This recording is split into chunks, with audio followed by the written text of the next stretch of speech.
Tercer bloque de Revirados, pasa volando este programón, así que esperamos que estén atentos porque llegó el momento de recorrer el mundo. Mucho ha pasado durante estos días, particularmente con lo del Brexit en Reino Unido, donde una mayoría, aunque no tan mayoría, podríamos decir, decidió separarse de la Comunidad Europea. Respecto de este y otros temas más, nos viene a hablar desde la redacción del diario El Territorio nuestro compañero Carlos Serenelli.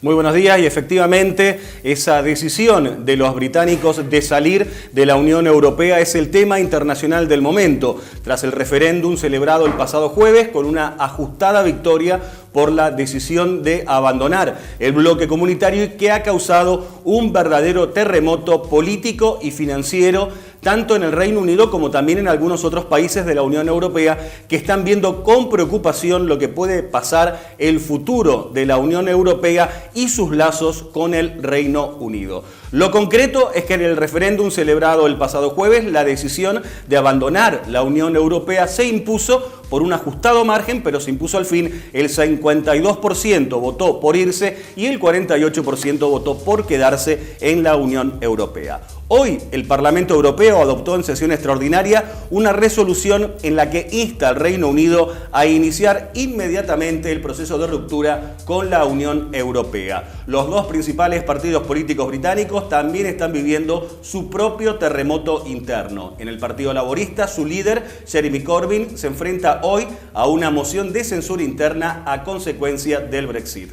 Corbyn se enfrenta a una rebelión además en su partido, ya que dimitieron la mayoría de los integrantes de su gabinete en protesta por lo que consideran un escaso liderazgo de su parte. Y en el Partido Conservador se disponen a abrir las candidaturas para elegir al sustituto del primer ministro David Cameron. Cameron, referente en la defensa de la permanencia del Reino Unido en la Unión Europea, renunció tras el triunfo del Brexit, renuncia que será efectiva en octubre.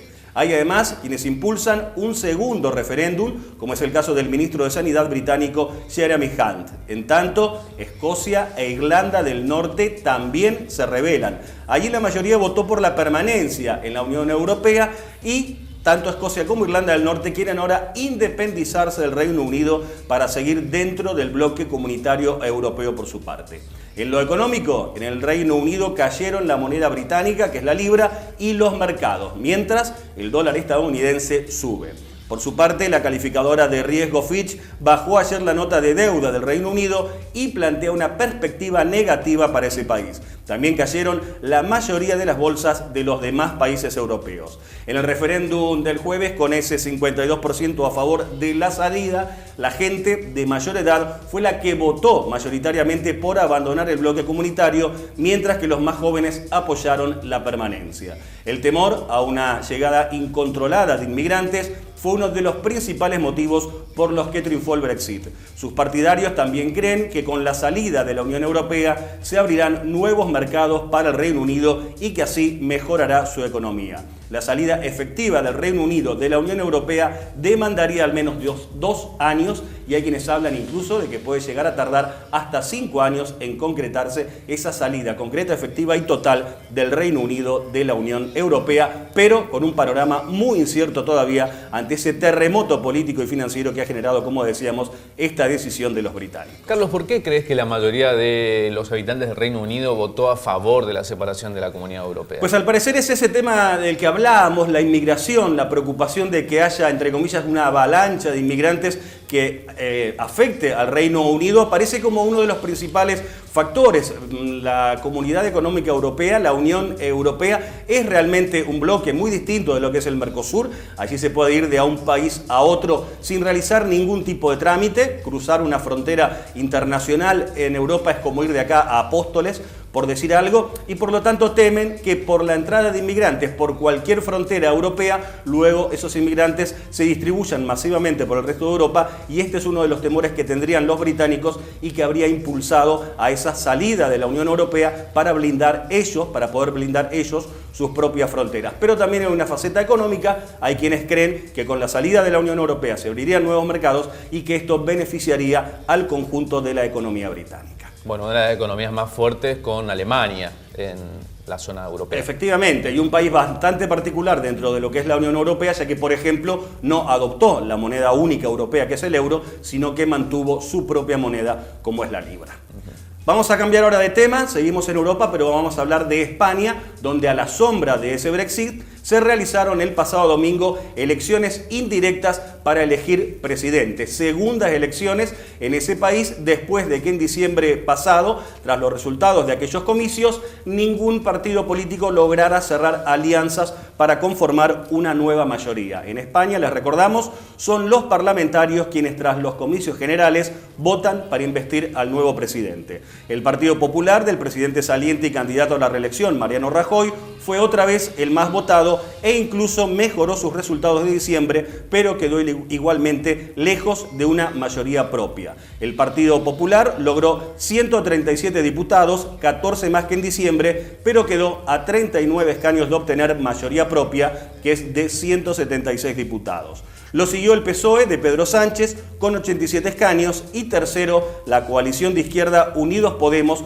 con 71 escaños. Ahora se abre un nuevo periodo de negociaciones en busca de una alianza para alcanzar mayoría. Buena parte de la ciudadanía española reclama un gran acuerdo entre el Partido Popular y el PSOE, pero los socialistas lo rechazan, al menos de momento. Así, planean la posibilidad de tener que convocar a elecciones por tercera vez, aunque los principales partidos políticos españoles se comprometieron a que esto no ocurra, es decir, a cerrar realmente una alianza que permita conformar una mayoría para tener nuevo presidente allí en España. Bueno, recordamos que el Congreso es el que elige a presidente en España y no hubo acuerdo porque no hubo mayoría en la última elección, por eso se hizo esta última elección. Para lo que va a suceder se dicen muchos que va a ser más o menos lo mismo, Carlos. Así es, todo parece indicar con este fortalecimiento del Partido Popular que muy probablemente Mariano Rajoy volverá a ser o seguirá siendo presidente de España. Hablamos ahora de Latinoamérica, concretamente en primer lugar de Colombia, donde ocurrió en estos días algo muy importante, que es prácticamente el fin de la guerra con las FARC. Esto porque se ha firmado un histórico acuerdo de cese del fuego y desarme. Así, tras más de medio siglo de conflicto, se está a las puertas de que llegue definitivamente a su fin. Estas negociaciones entre el gobierno del presidente Juan Manuel Santos y las FARC se desarrollan en Cuba desde noviembre del año 2012. El acuerdo del cese del fuego y desarme llegó 3 meses después de la fecha comprometida inicialmente, que era el 23 de marzo. El último punto será consensuar el mecanismo de refrendación del acuerdo final. La desmovilización de la FARC se hará bajo la supervisión de la ONU. La aspiración de esa organización guerrillera es ahora sumarse a la vida política oficial en Colombia, es decir, participar en las próximas elecciones. El conflicto con la FARC se desarrolló durante más de 50 años y dejó unos 260.000 muertos y todo parece indicar que esta guerra ya ha llegado afortunadamente a su fin. Donde no hay buenas noticias es en Venezuela, que sigue empantanada en su crisis política, sin definiciones, sin acuerdo, sin acercamientos entre el gobierno y la oposición, sino más bien todo lo contrario. Se había abierto una instancia de negociaciones con mediadores internacionales, con un grupo de expresidentes encabezados por el presidente José Luis Rodríguez Zapatero, para intentar que se sienten a hablar el gobierno y la oposición, pero eso de momento está en punto muerto, a tal punto que la oposición ya anunció que no irá a la reunión de mediadores convocadas en la República Dominicana y promovida por UNASUR para activar, como decíamos, ese gran diálogo nacional. Así lo anunció ayer el presidente del Parlamento venezolano, el opositor Henry Ramos Ayub. ¿Pero por qué no iría? Que esas negociaciones están desacreditadas y afirmó que si hay una reunión entre las partes debe ser en la propia Venezuela o en la sede de la ONU en Washington. En realidad, la oposición considera que esta propuesta de diálogo es un ardid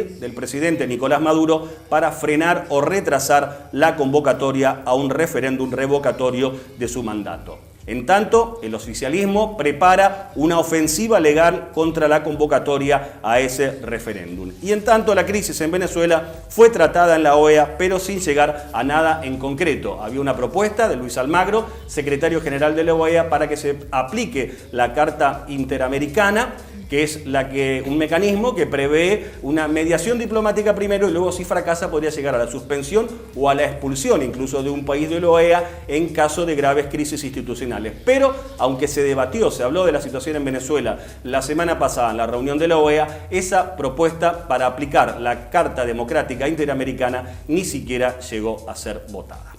Vamos a hablar por último de Panamá, donde están de fiesta, vivieron una histórica jornada el pasado domingo con la reapertura del renovado y ampliado Canal de Panamá, una vía estratégica marítima que une el Pacífico con el Mar Caribe y que fue reabierto, así renovado y ampliado, tras 9 años de obras. Se invirtieron nada más y nada menos que 5.250 millones de dólares en este canal que tiene 80 kilómetros de longitud. Ahora pueden pasar por allí buques mucho más grandes de hasta 14.000 contenedores cada uno de ellos.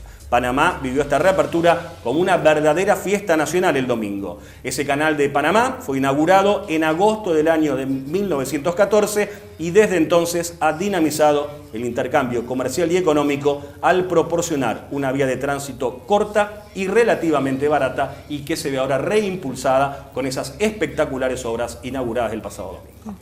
Bueno, una de cal y una de arena para Panamá después de los Panama Papers, del que seguramente muchos fugaron sus capitales que habían llevado hasta Panamá después de lo que fue la polémica.